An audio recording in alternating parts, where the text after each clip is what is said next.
એવું ડ્રિંક તમને કહીશ કે જો તમને પેશાબની નળીમાં વધારે પડતું એટલે વારંવાર ઇન્ફેક્શન થતું હોય જેને યુટીઆઈ એટલે કે યુરિનરી ટ્રેક ઇન્ફેક્શન કહેવામાં આવે છે.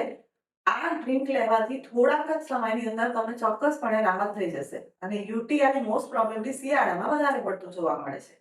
એ છે આખા ધાણા એટલે કે કોરિએન્ડર સીડ્સનું પાણી.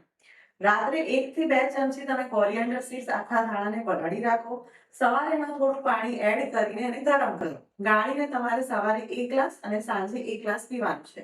અને જો પોસિબલ હોય તો આખા દિવસ દરમિયાન તમે સિપ કરતા તમે લેતા રહો. આખા ધાણા એન્ટીસેપ્ટિક અને એન્ટી ઇન્ફ્લામેટરી પ્રોપર્ટી ધરાવે છે, ડાયુરેટિક્સ પણ છે અને વાત પિત્ત શામક છે કે જેનાથી યુટીઆઈ તો સારું થશે પણ જેને ઘણાને ગેસ એસિડિટીનો પ્રોબ્લેમ રહેતો હશે એ પણ શાંત થશે અને બોડીમાંથી ઇન્ફ્લામેશન ઓછું થશે. તમે ચોક્કસથી ટ્રાય કરો અને પછી મને જણાવજો આનાથી તમને કેવું રહે છે.